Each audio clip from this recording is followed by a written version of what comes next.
the alligator. Come on over and say hi. Stay where you are. Yeah. For snacks. Yeah. Here. He's human. Here's a snack. Here, come. Come, snack. You probably say, where's my lunch?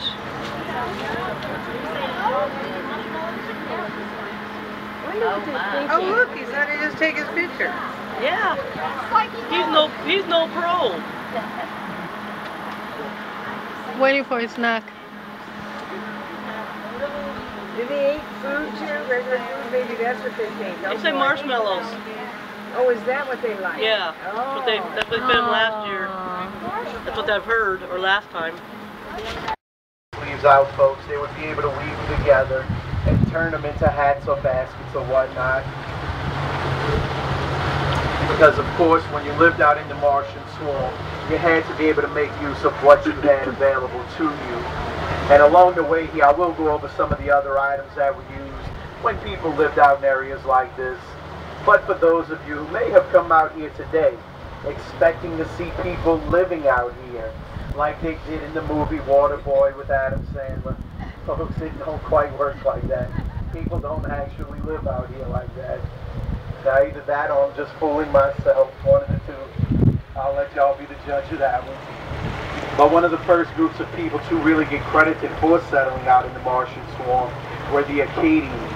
The Acadians who came down from Nova Scotia, worked their way into New Orleans. They really weren't accepted very well in New Orleans, so eventually they were pushed further out. And some of them settled out into the marsh and swamp areas, similar to what we'll see here today. Now there is another alligator up ahead of us making his way towards the boat here. We'll get a chance to kind of stop and spend a little more time with this one. That other boat was right behind us there, so we wanted to get out of his way. Now the one that passes, is that the normal size for right here, or are there bigger daddies? This particular canal here tends to have mostly smaller alligators, and the reason is because the bigger alligators tend to stay a little further out. Oh. But like I said, there should be one right in front of us here. Do y'all see where he's at? Did he take off? What side is he going to? Towards the right? He must know one of y'all on this left side, huh? The way he went over to this right side. Oh, he heard about us because the first one came down before you even took off. He said, they ain't giving me anything. I'm not going back on that side again. Do they ever? Keep an eye out for the branches here, folks. That's one thing, whenever we stop or we slow down, yeah, that branch is probably going to come in here.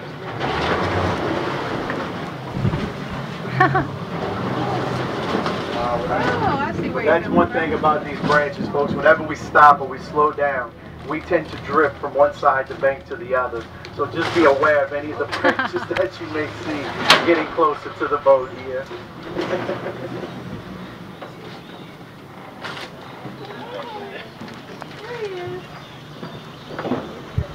But he's over here along this right side if anybody wants to look at him. And folks, along the way, if you're interested in getting pictures of birds and turtles, best a little further down. Well, like I said, the birds and turtles take off where the alligators usually come right to the boat. Now, one of the advantages that we have of giving tours at this location is that the land along our right side is privately owned.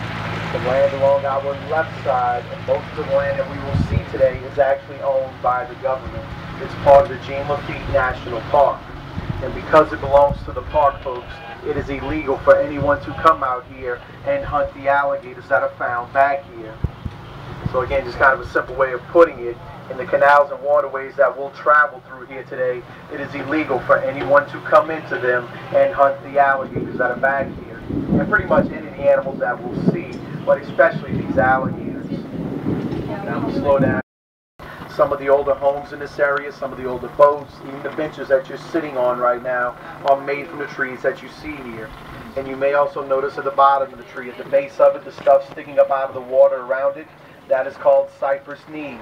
The knees are the root system of the cypress tree. That will provide for the tree and it will stabilize the tree. And as we go down these canals, you will see a lot of the knees sticking up along the edges of the banks. But when you see them, that's all that it is the roots of the trees. Now over to the right, there's a little alligator that's popped out. That's a little guy. He's kind of making his way behind us. Like three people standing there. Carved statues.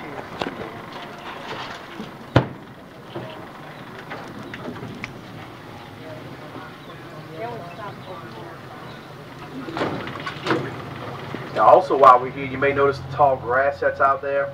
What that is, folks, is that's marshland. Now just a simple way of putting it, what marshland is land on top of water. It may look like it's safe to get out and walk in it, and some places out there might be. But for the most part, once you get out into the marsh, you will actually start to sink. The marsh is real soft and it is real loose. Local hunters and trappers, what they do to work their way across this grass is they will fold that grass underneath their feet as they go along. Of course, I have no idea he's out there right now, and we won't know until we get up there. And to be honest with you, it's been about 4 or 5 months since we've last seen Joe. Because like I mentioned to you, he does not come out for every tour, folks. He usually only comes out when he's looking for something. Or that's usually only when we see him.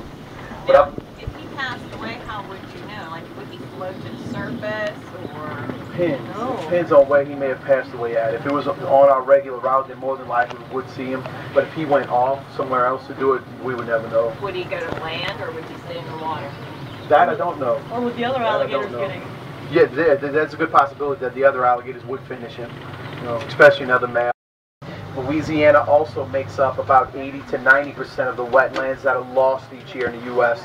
Really quick, there is a little turtle over along this left side, folks.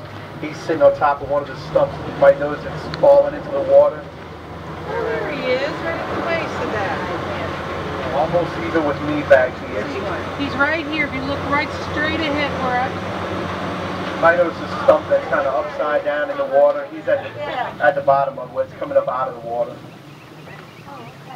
I don't know how long he's going to stay there. He's kind of like there. Like I said, they tend to take off on us. Boo. I think a few of y'all may have spotted him. He's kind of hard to see. I know it's hard for me to get real close to him. Right here. It comes down, and then you see the little See if I can maybe get us a little bit closer to him here. Still can't see him? Well, like I said, he may jump in the water as we try to get closer to him. Right? Right there. Look straight down. Right there. Right down. It looks like a log. Yeah. It's kind of rounded. Yellowish kind of head. This might be the closest that we'll be able to get to him. But did everybody, can everybody kind of make out where he's at? It takes a couple months for the eggs to hatch. So usually throughout August is when the eggs will hatch. After that is the hunting season. September 1st through October 1st is the hunting season. From there, the alligators will start to prepare themselves again for the dormant season. Now, you may have noticed that the hunting season opens up right after the alligator eggs have hatched. And there's a reason it is done that way. And that's because when the females go to lay their eggs, they usually go out into the marsh to lay their eggs. So when the hunters bait the canals, they're usually hunting for male alligators, basically, or they're hoping that they catch mostly males. And the reason it's why it's like that is because it only takes one male alligator to be able to mate with female alligators. A dominant male alligator will travel as far as he wants to be able to mate with as many females as he can. Our big alligator Joe, I've had people come on the boat here before telling me that the night before they have actually seen him out on Bourbon Street. And folks, yep, if you're ever out on Bourbon Street and you see one of these big alligators out there, you have been warned. Huh? They are usually up to no good.